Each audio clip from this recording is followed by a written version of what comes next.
الحمدللہ رب العالمین والصلاة والسلام علی سید المرسلین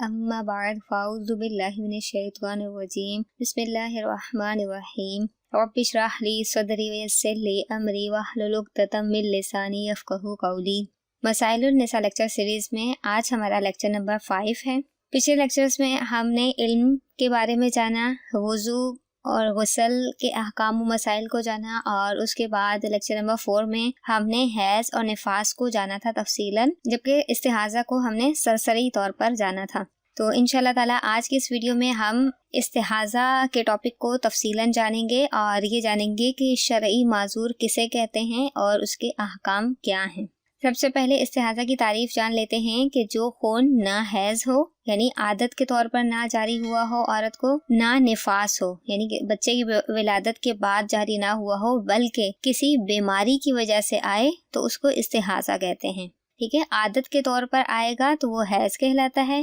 مینسس کہلاتے ہیں۔ بچے کی ولادت کے بعد جو خون آتا ہے اسے نفاس کہتے ہیں، جبکہ ان دونوں وجوہات کے علاوہ اگر خون آئے گا تو اسے استحاضہ کہیں گے۔ شرعی معذور کے حکم کو جاننے سے پہلے ہم شرعی معذور کی تعریف جان لیتے ہیں کہ جس شخص کو کوئی ایسی بیماری ہو جیسے پیشاب کی قطرے ٹپکنے یا دست آنے کا مرض یا استحاضہ کا خون آنے کا مرض کہ ایک نماز کا پورا وقت گزر گیا، یعنی کہ اس کو ایسا مرض ہے کہ وہ ایک نماز کے پورے وقت کو وہ عذر گھیرے رکھتا ہے اسے،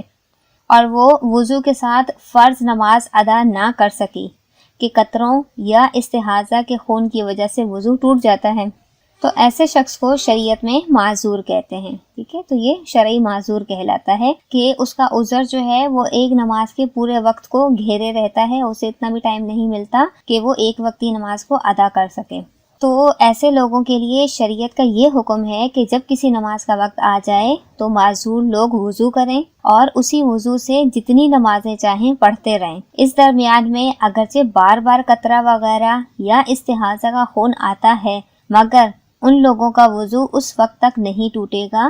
جب تک کہ اس نماز کا وقت باقی رہے گا، اور جیسے ہی نماز کا وقت ختم ہو گیا ان لوگوں کا وضو ٹوٹ جائے گا اور دوسری نماز کے لیے پھر دوسرا وضو کرنا پڑے گا۔ ٹھیک ہے، شرعی معذور کہتے ہیں ایسا کہ جس کے پاس ایک وقت کی نماز ادا کرنے کا بھی ٹائم نہ ہو اور اس وقت میں بھی اس کو عذر لاحق ہو، تو شریعت نے اسے معذور کہا ہے اور اسے یہ اجازت دی ہے کہ وہ وضو کر کے اس وضو سے جتنی چاہے نوافل وغیرہ یا فرض نماز پڑھنے ہیں تو وہ پڑھ سکتا ہے، اس کا وضو نہیں ٹوٹے گا ان عذر کے سبب، یعنی کہ اگر استحاضہ کا خون آ رہا ہے تو اس وجہ سے اس کا وضو نہیں ٹوٹے گا، اس کا وضو تب ٹوٹے گا جب اس نماز کا جو وقت ہے وہ ختم ہو جائے گا۔ ایک نماز کا وقت ختم ہوا تو سمجھ لے اس کا وضو ٹوٹ گیا، اگلی نماز کا وقت جیسے ہی شروع ہوگا تو وہ دوسری نماز کے لیے اسی وقت کے اندر وضو کرے گی اور پھر نماز ادا کرے گی۔ لیکن اگر عورت کپڑا وغیرہ رکھ کر اتنی دیر تک خون روک سکتی ہے کہ وضو کر کے فرض پڑھ لے تو عذر ثابت نہ ہوگا۔ وہ کپڑا رکھ کے اگر خون کو روکنے پر قادر ہے، اگر خون رک جائے گا تو پھر اس کے اوپر لازم ہے کہ وہ اس عمل کو کر کے نماز ادا کرے، تو پھر یہ عذر نہیں کہلائے گا اس کے لیے، یعنی ایسی صورت میں پھر وہ معذور نہیں کہلائے گی، کیونکہ اس کے پاس ایک کنڈیشن ہے کہ جس کے تحت وہ وضو کر کے فرض پڑھ سکتی ہے۔ احکام النساء ٹیبل کے ذریعے بھی استحاضہ والی عورت کے احکام کو جان لیتے ہیں کہ وہ کون سے امور ادا کر سکتی ہے اور کون سے امور کرنا اس کے لیے جائز نہیں ہے۔ تو استحاضہ والی عورت نماز پڑھ سکتی ہے، روزہ بھی رکھ سکتی ہے، قرآن مجید یا اس کا ترجمہ بھی پڑھ سکتی ہے، قرآن مجید یا اس کے ترجمے کو چھو سکتی ہے، یعنی کہ وضو کر کے چھوئے گی، طواف کعبہ کر سکتی ہے، اس سے صحبت کرنا بھی جائز ہے، اور وہ کلمہ شریف، درود و سلام، دعا و نعت، ذکر و اذکار، اذان کا جواب دینا، درس دینا، اسلامی کتب کو چھونا وغیرہ، یہ تمام امور استحاضہ والی عورت کے لیے کرنا جائز ہے۔ الحمدللہ آج ہم نے استحاضہ کے ٹاپک کو بھی کمپلیٹ کر دیا۔